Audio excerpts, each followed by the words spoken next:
இன்றைய வேத வசனம் யோவான் 10:9. நானே வாசல், என் வழியாய் ஒருவன் உட்பிரவேசித்தால் அவன் ரட்சிக்கப்படுவான். அவன் உள்ளும் புறமும் சென்று மேய்ச்சலை கண்டடைவான். என் அன்பான சகோதர சகோதரிகளே, ஆண்டவருடைய வார்த்தை இன்று எங்களிடம் கடந்து வருகிறது. நானே வாசல் என்று சொல்லுகிறார். நானே ஆடுகளுக்கு வாசல் என்று ஆண்டவர் கூறுவது எவ்வளவு அருமையானது. யோவான் 10:7 வாசிக்கிறோம், அவரே வாசலாயிருக்கிறார். ஆம், ரட்சிப்புக்கு வாசல் அவர்தான், ஆசீர்வாதங்களுக்கும் வாசல் அவர்தான், பரலோகத்திற்கும் வாசல் அவர்தான். அவரே அல்லாமல் நித்திய பெருவாழ்வை நாங்கள் காண முடியாது. சிலர் வாசலை தேடி அழுத்து போகிறார்கள்.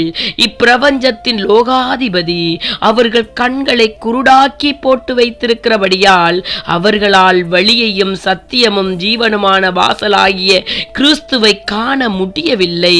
துன்மார்க்கரான சோதோம் மனுஷருக்கு கர்த்தர் குருட்டாட்டம் பிடிக்க பண்ணியதால் அவர்கள் வாசலை தேடி தேடி அழுத்து போனார்கள்.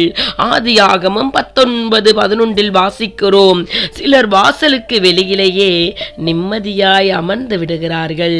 எருசலேமில் அலங்கார வாசலுக்கு வெளியே ஒரு பிறவி சப்பானி அமர்ந்திருந்தான். அவனுக்கு கிடைக்கும் பிச்சை காசை அவனுக்கு திருப்தி. இன்றைக்கும் அநேகர் இப்படியாகத்தான் இருக்கிறார்கள். ஆனால் கர்த்தரோ அவனை குணமாக்கி தேவாலய வாசலுக்குள் கொண்டு வர சித்தமானார். அப்போஸ்தலர் 3:2-5 வரை வாசிக்கலாம். சிலர் மட்டுமே வாசலுக்குள் பிரவேசிக்கிறார்கள்.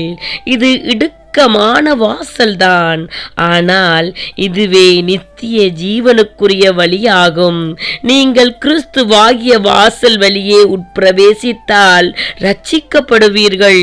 உள்ளும் புறமும் சென்று மேய்ச்சலை கண்டடைவீர்கள்.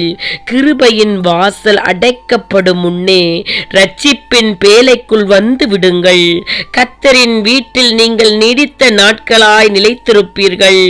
இதோ திறந்த வாசலை உனக்கு முன்பாக வைக்கிறேன், அதை ஒருவனும் பூட்ட மாட்டான் என்று வெளிப்படுத்தின விசேஷம் 3:8 சொன்னது போல, நானே வாசல், என் வழியாய் ஒருவன் உட்பிரவேசித்தால் அவன் ரட்சிக்கப்படுவான், அவன் உள்ளும் புறமும் சென்று மேய்ச்சலை கண்டடைவான் என்று ஆண்டவருடைய வார்த்தை உங்களிடம் கடந்து வருகிறது. அவருடைய வழிகளில் வந்து விடுதலைகளை பெற்றுக் கொள்ளுங்கள். அல்லேலூயா.